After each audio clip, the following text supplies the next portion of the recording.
Hello, everybody. I think we are ready to start.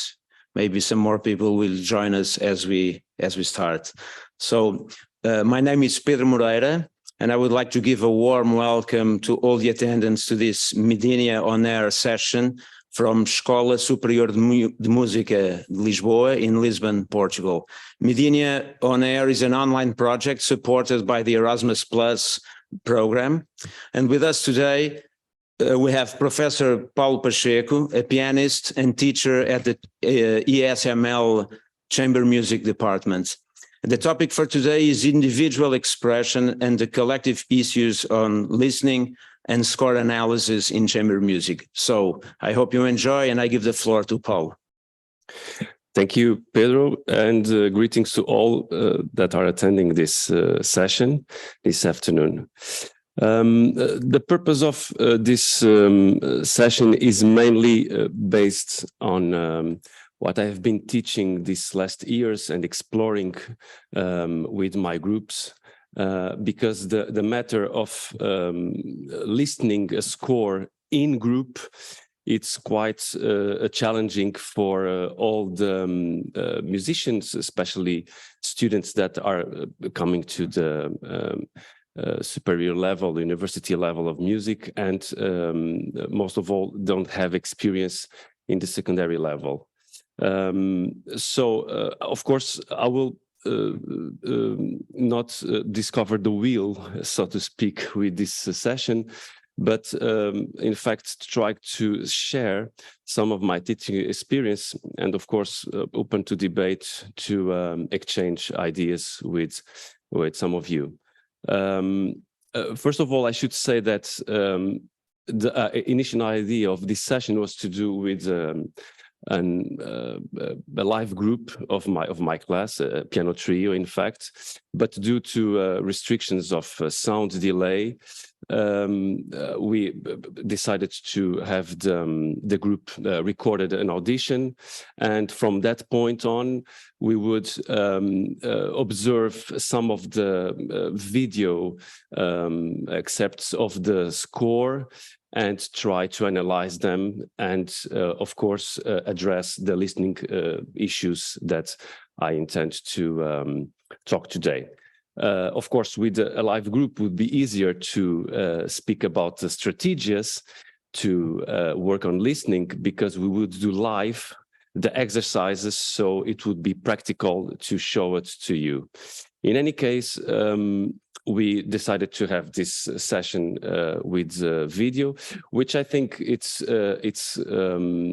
works quite well, because we can listen to the group in an audition and can check and observe what has the group done in a certain moment of the music, and of course take conclusions and get into the debate concerning the main issue. So what is the starting point of this listening issue and score analysis? The main point has to do with the way students read a score.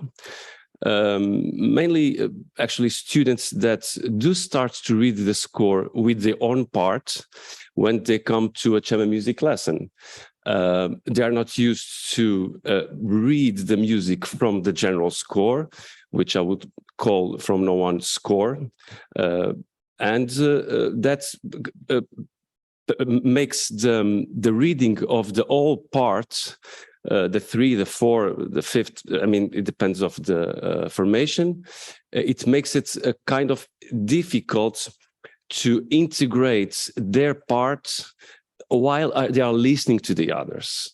And a simple exercise to do that is, if you have a quartet, for instance, you ask somebody from the group, like behind the ear, to change a note or make a wrong note.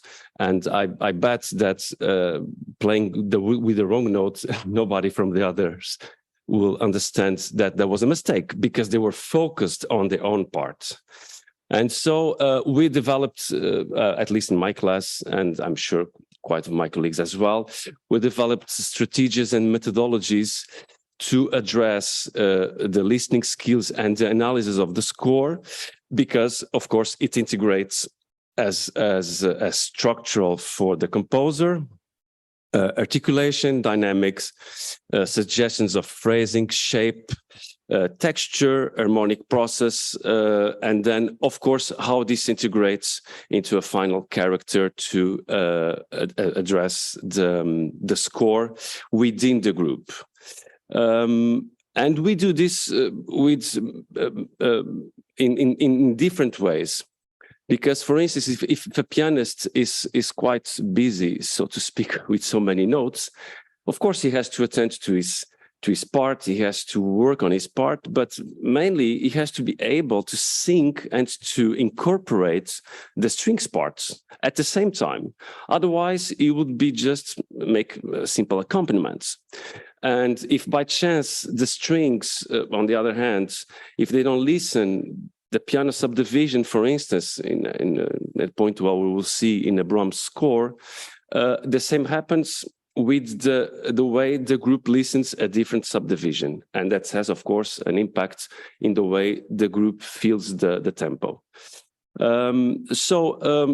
This just a context about this group. This was the first audition of the semester of this piano trio that we started working in October. This was on fall, November 18. We did the first audition after 8 lessons and regular rehearsals from the group.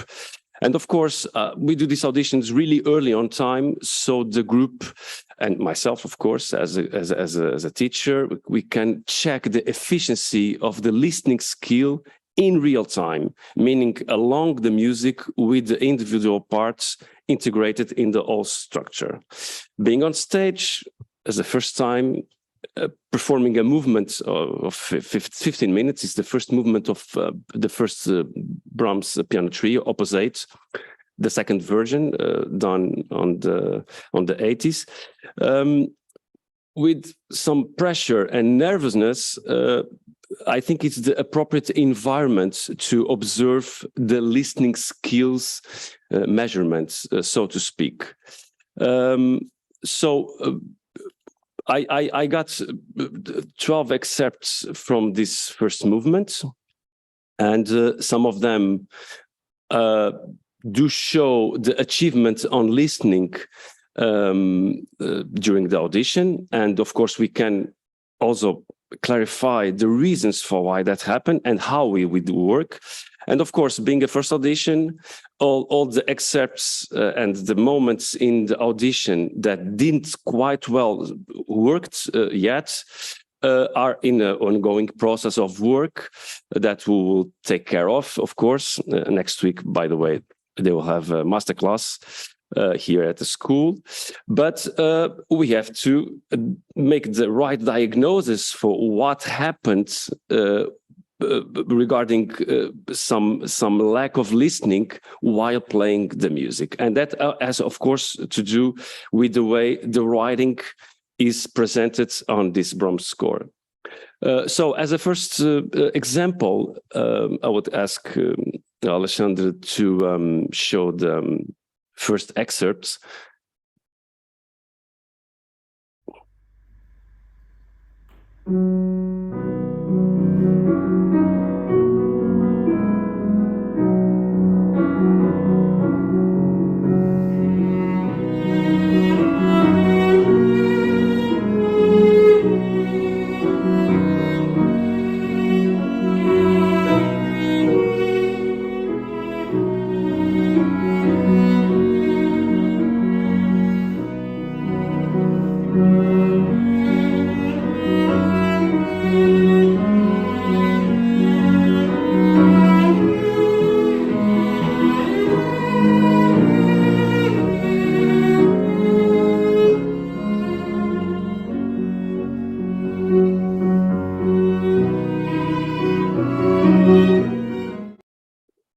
So, as you could observe, quite fluid theme. not this one, okay. As you could observe, a quite fluid theme on the cello and a really complicity on listening by the piano, which establishes the subdivision of the tempo organization, and then the cello invites the violin for the entrance on the measure 21, which is after that. So on a second excerpt that Alexandre was going to show right away, excerpt number 2.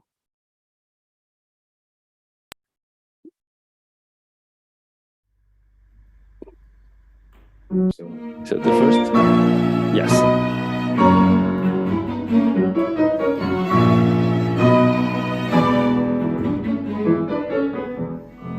Yes, great. A very short excerpt of how you could see there is interaction of the pattern of the 8 notes between the strings block and the piano. And this is worked with the strings on the methodology, singing the piano part while they play the others, and the piano part singing the violin and cello part when they have the rest. So they can vertically synchronize the sense of this 8th note, as you can see in this score. Now let's move on to the excerpt number 3. Which will show this same complicity.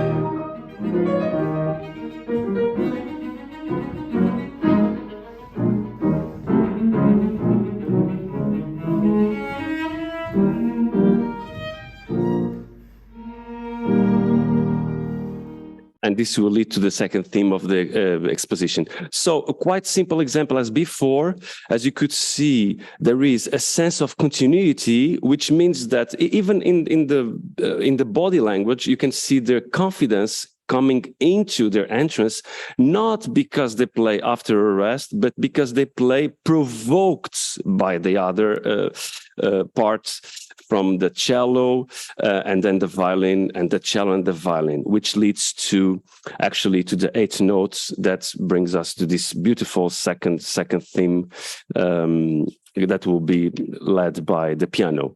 We can move on to a 4th excerpt.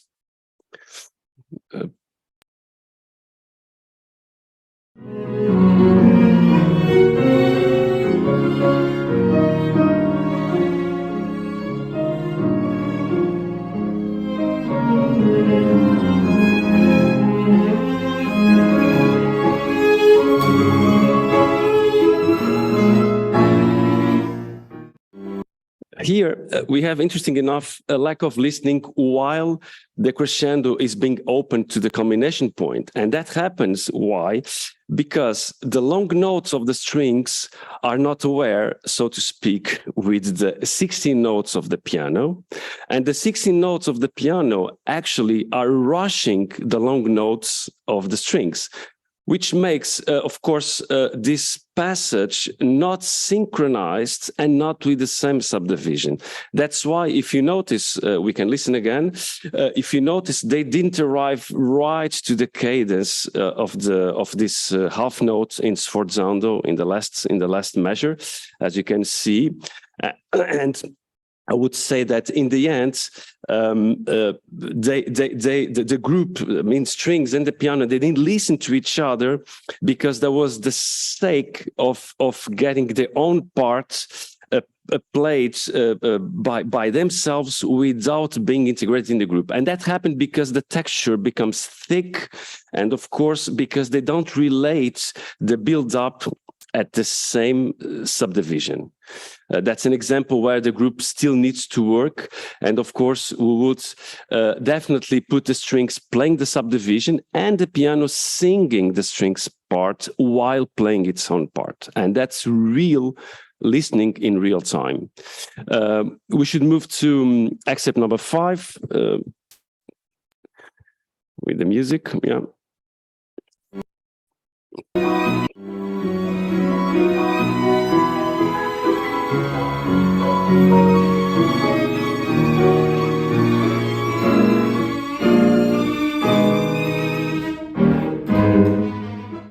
Okay, again, here I would ask Alexandre to put the score.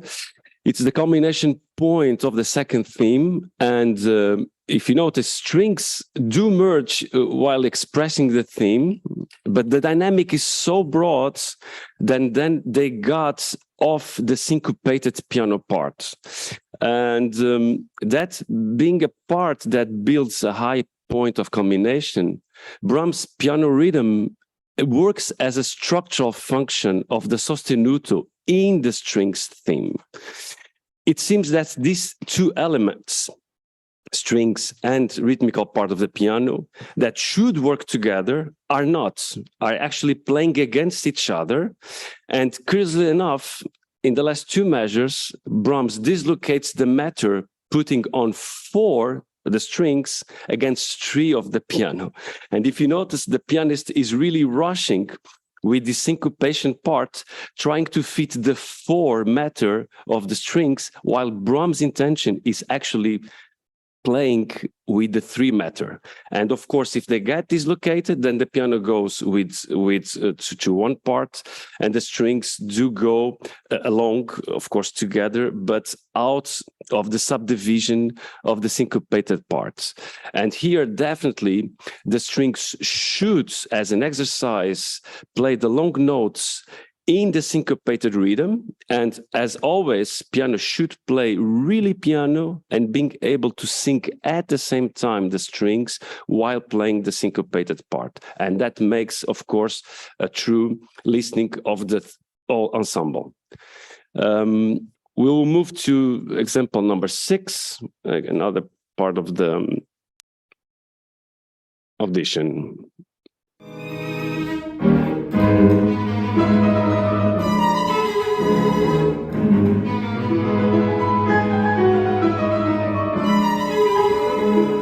Here we can observe a really great confidence in the body language, because they do play their own parts, actually, that is provoked and encouraged by the first triplets. I would ask Alexandre to put the score by the first triplets already of the cello, and then the violin, the piano plays the 6 notes of the 2 triplets, sorry, and then again. And so that brings a flow and a fluid speech of the tension of the triplets, not because they are played on a sequence after the long note, but because they are provoked by each other. And that happens because there is a care in the listening of who comes before and who provokes the entrance of the next. If you notice in the recording, they do breathe before related with the previous instruments, and not because they are playing a rest or a long note. And that's really a sign of, I would say, broad listening within the ensemble. We will move to the excerpt number 7, which has really good listening as well, in my opinion, of course. It's the first section of the development part that becomes with the cello. Yeah.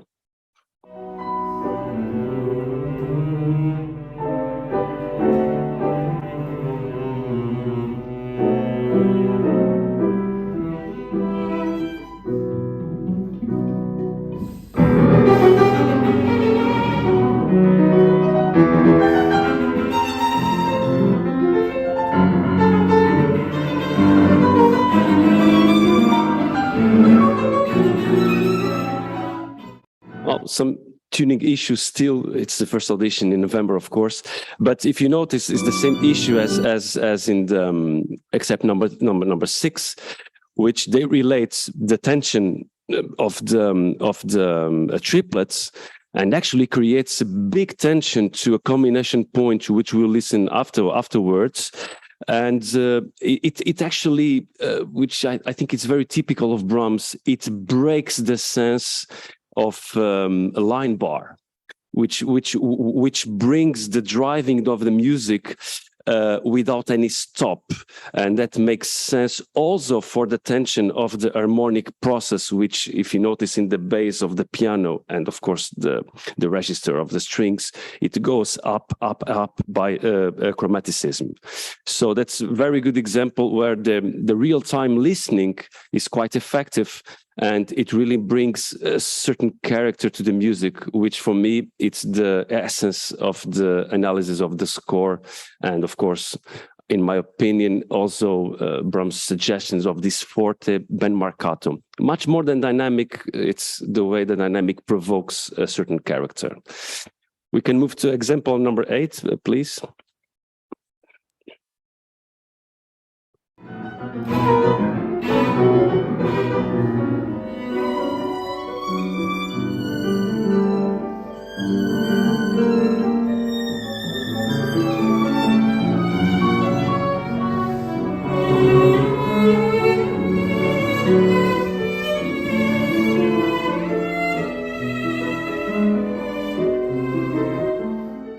Yeah, here, in fact, actually the violin leads very well to the cello, I would say. But the problem is that the syncopated part of the piano rhythmically rushes the violin, and they don't get an encounter. I think it's the example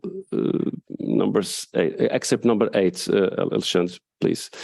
You'll see the violin that plays the first theme in a much more key of tension, and while that's not that example, it's the other one, number 8.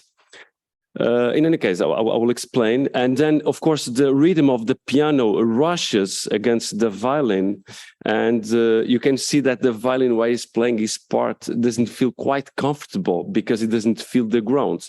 Of course, I think that Brahms doesn't give the ground anyway, but the subdivision should be in the violin, while the violin should play, exercise his part with the subdivision of the piano, and piano should, first of all, play his part really slowly, singing the violin part, and then, of course, with the cello.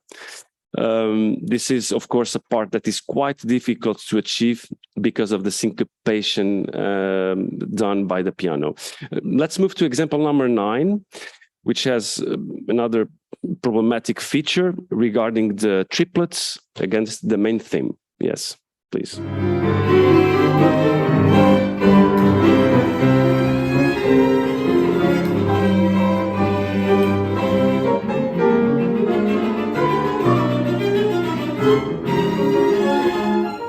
Yeah, it's a Brahms typical problem. The 3 against 2 means who leads what.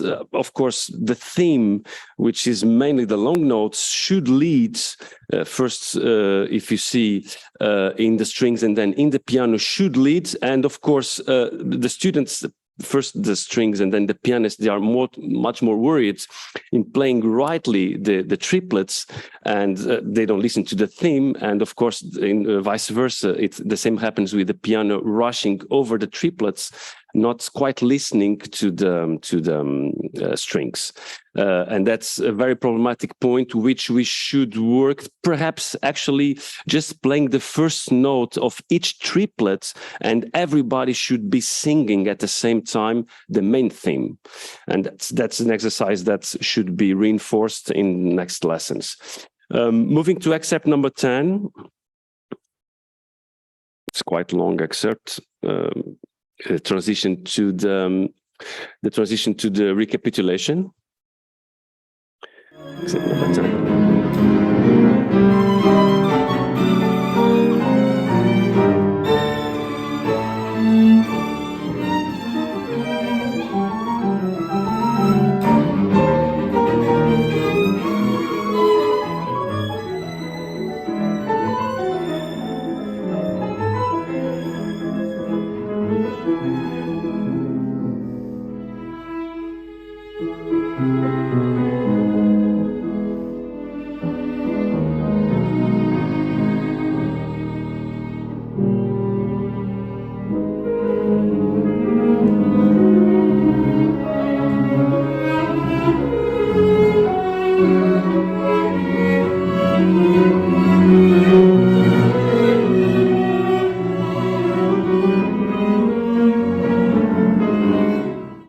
this is the recapitulation. Beautiful, the way Brahms overlaps the entrance of the subjects, being very typical of him in the recapitulation. Well, here we could notice that the triplets, it was much more on the way of listening to the theme of the strings than with the violin. And actually the synchronism was so well done, because we have the piano in a triplet, the theme of the violin, and then if you notice, there is 8 notes all over the 3rd and 4th beats that are actually into the triplet without any sort of hesitation. And this is a part where I think they really achieved that. We worked on this part really slowly. Everybody was singing everybody's parts, and they did this reading from the score, not from the parts. They have second stand with the score, and nowadays they have iPads where they can switch from the part to the score really easily. There is not a single problem on that. So this part was really quite well achieved. Moving to these last 2 excerpts, 11 and 12. First, the 11, 2 difficult parts that are not quite achieved, as you would notice. Very short excerpts to explain a little bit.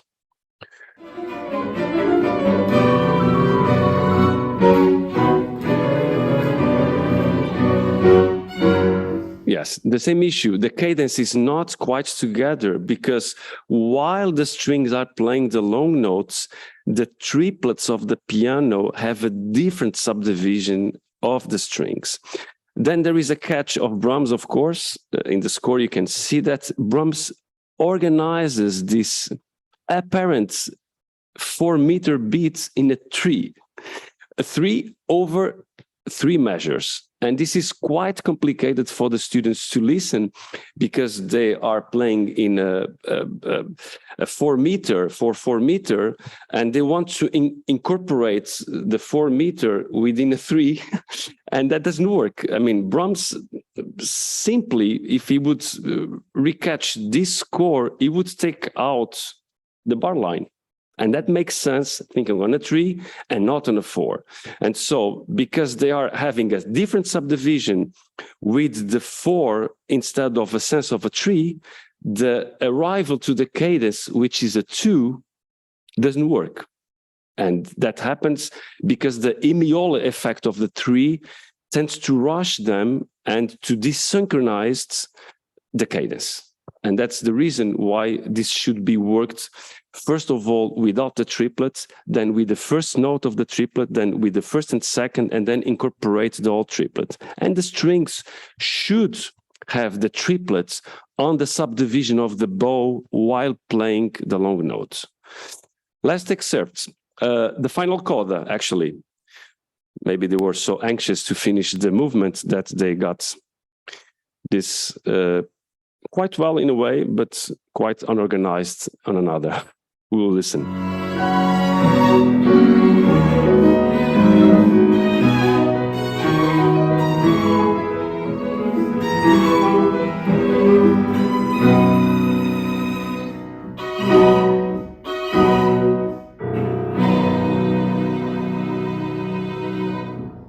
Well, the spirit is definitely good, the character is there, but because of the triplets against the 2 of the 8 notes from the string, then they got, actually, if you notice in the body language, out of confidence, and strings were playing on their part with some sort of clumsy rests without listening to the piano, and piano was not quite well with the rhythmical accuracy to organize the strings. So without this listening complicity, of course, the last chords, despite being played with full of character, they were not quite well together. And if you've noticed, they just played them without actually looking to each other, meaning there was some sort of suspicious of what came before that really didn't work in the end. Of course, they played it together, but they didn't play it listening together, which is quite differently. So this is some sort of examples from the Brahms first movement of the Opus 8. I would like to thank so much the 3 students. André Teixeira in the violin, Antonio Cortes Marques, the cellist, and Maria Catarino, the pianist, for this availability of showing the video and their audition, so we could discuss it with all of you. Thank you very much for your attention.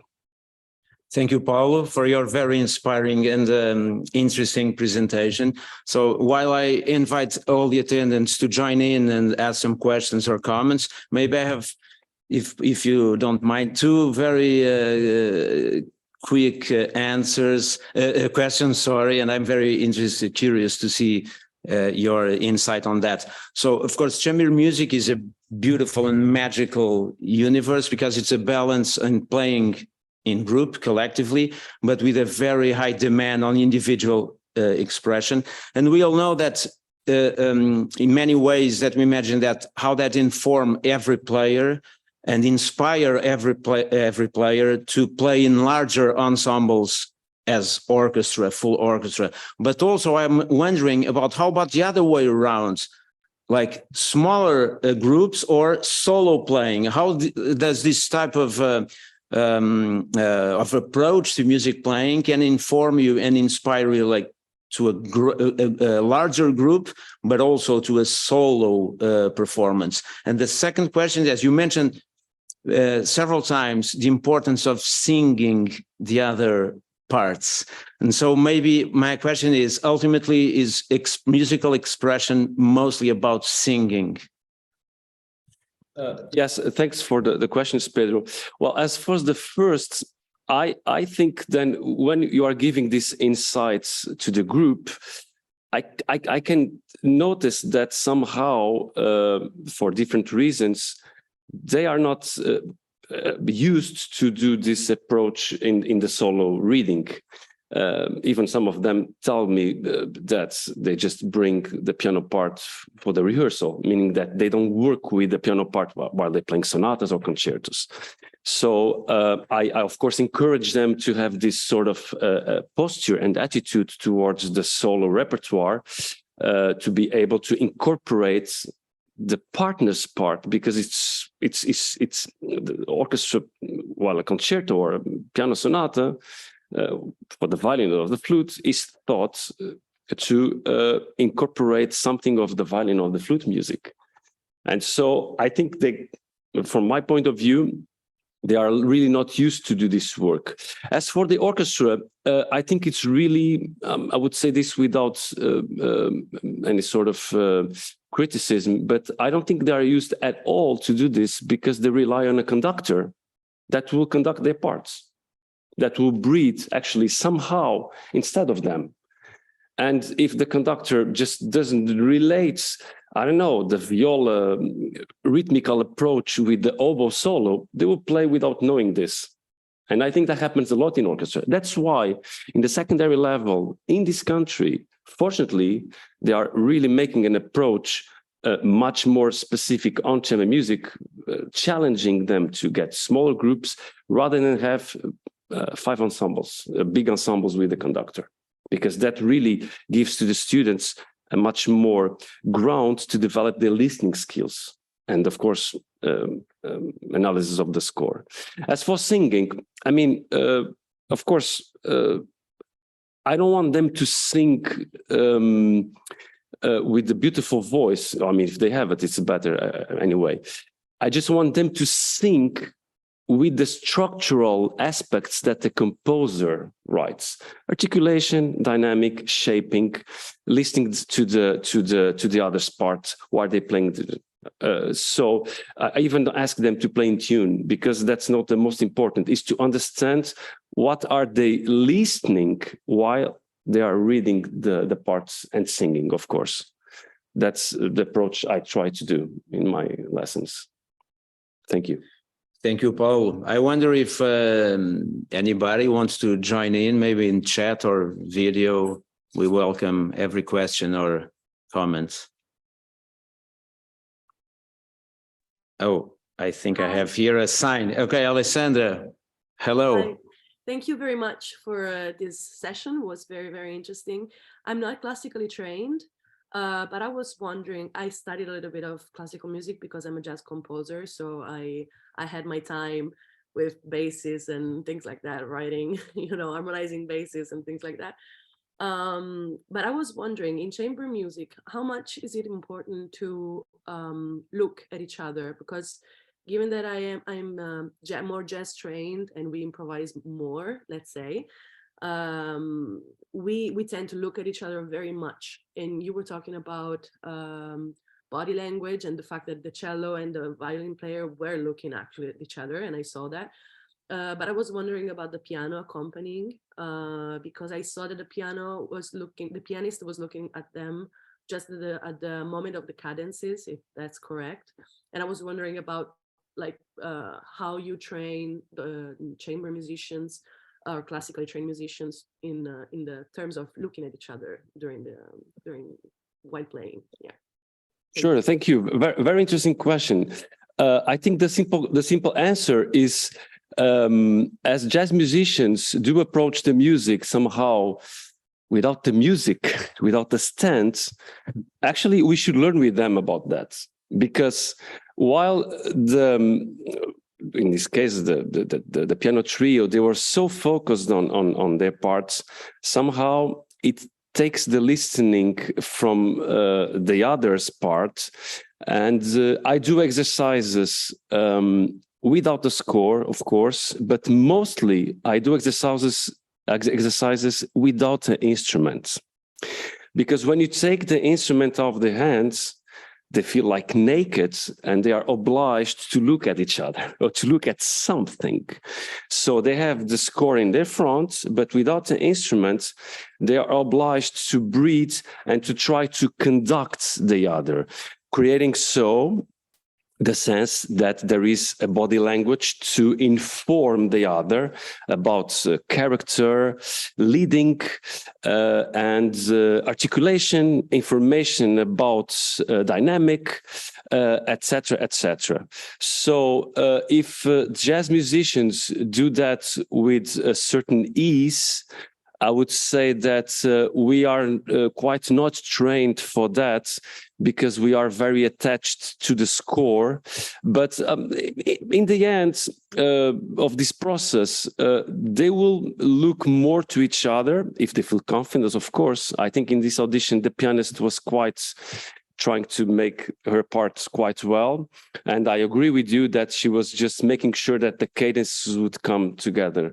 But in the end, they will actually try to have this trio looking at each other in real time, if not in all the moments, at least in the key moments.